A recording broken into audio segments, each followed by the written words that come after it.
Frontline Updates, where we delve deep into military strategies and updates from conflict zones.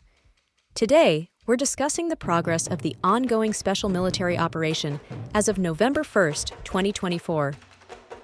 I'm your host, Sharifa Muhammad, MGT. I'm Colonel A.C. Oguntoye, an infantry officer. Intensive strikes. The Russian armed forces conducted 44 group strikes using high-precision weapons and attack UAVs. These strikes targeted and destroyed critical Ukrainian infrastructure, including energy facilities, military airfields, railways, and a control center for unmanned systems. This significantly impacted Ukraine's military-industrial operations and transport capabilities. Welcome to Frontline Updates podcast, where we cover the latest from the front lines. Today, we have Colonel A.C. Oguntoye with us to provide an in-depth update on the special military operation as of November 1st, 2024. Colonel Oguntoye, thank you for joining us. Thank you for having me. I'm here to offer a comprehensive briefing on the progress of our operations. Let's start with an overview. What have been the primary objectives and highlights of the operation over the past week? This past week, from October 26th to November 1st, our forces focused on degrading Ukrainian military capabilities by targeting key infrastructure. We conducted 44 high-precision strikes on energy facilities, military airfields, and transport lines critical for Ukrainian operations.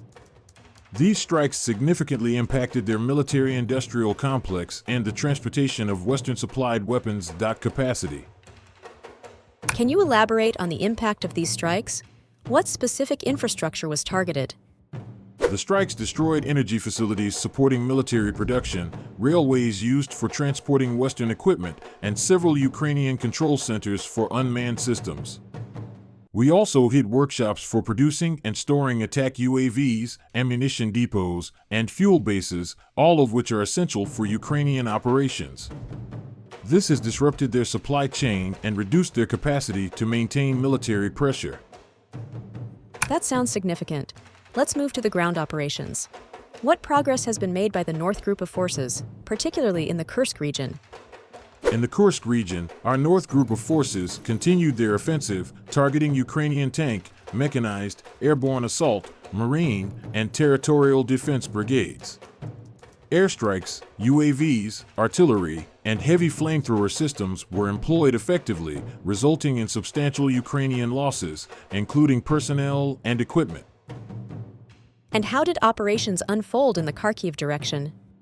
In Kharkiv, the North Group defeated multiple Ukrainian brigades, including mechanized and motorized infantry units. The enemy's losses over the week amounted to over 2,810 servicemen, 3 tanks, 8 infantry fighting vehicles, 59 other armored vehicles, and 2 U.S.-made HIMARS launchers. We also neutralized 38 field artillery pieces and over 100 vehicles, severely affecting their operational capability. Let's talk about the West Group of Forces. I understand they liberated a key location in Kharkiv? Yes, the West Group of Forces successfully liberated Kryvlyakivka. We defeated the manpower and equipment of 6 Ukrainian brigades, including airmobile and territorial defense brigades. Additionally, we repelled 35 counterattacks and inflicted more than 3,620 Ukrainian casualties.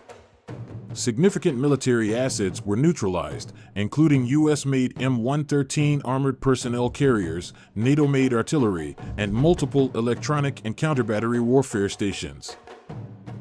Counterattacks seem to be a recurring tactic. How has the Southern Group of Forces been handling these?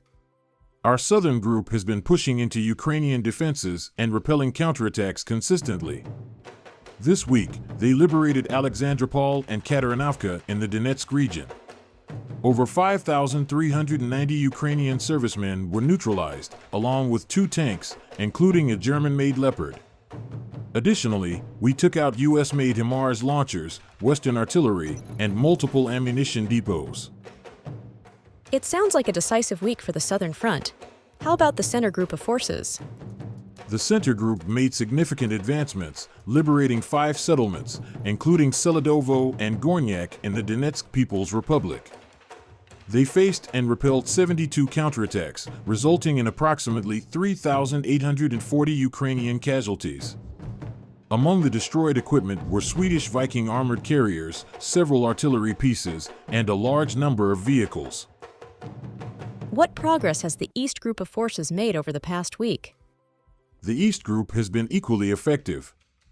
They liberated Dobrovolye, Novokrenka, and other settlements.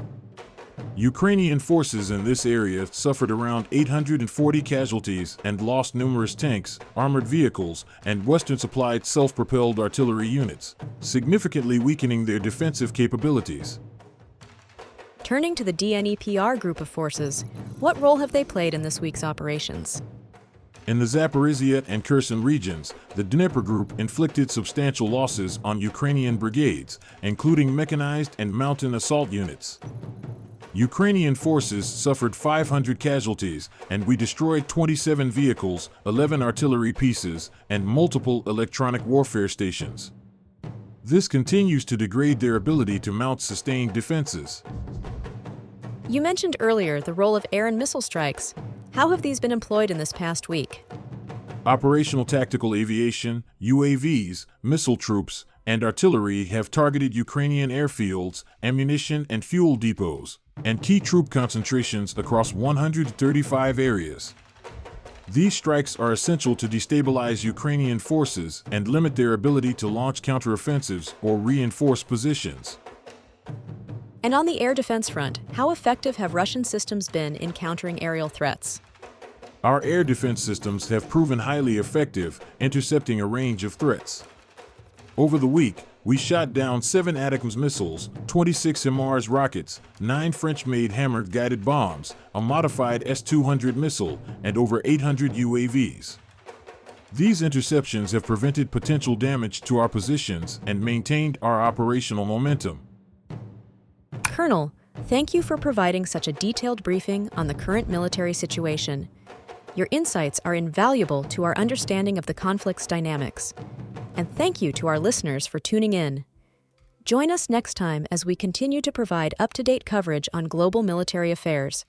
Stay with us for more updates and expert analyses on global defense and security issues. Stay informed, stay secure. Thank you for having me. I'm pleased to share the latest updates with your audience. Israeli airstrikes have killed at least 24 people in northeastern Lebanon, while the capital, Beirut, was struck by more than 10 deadly Israeli air raids overnight.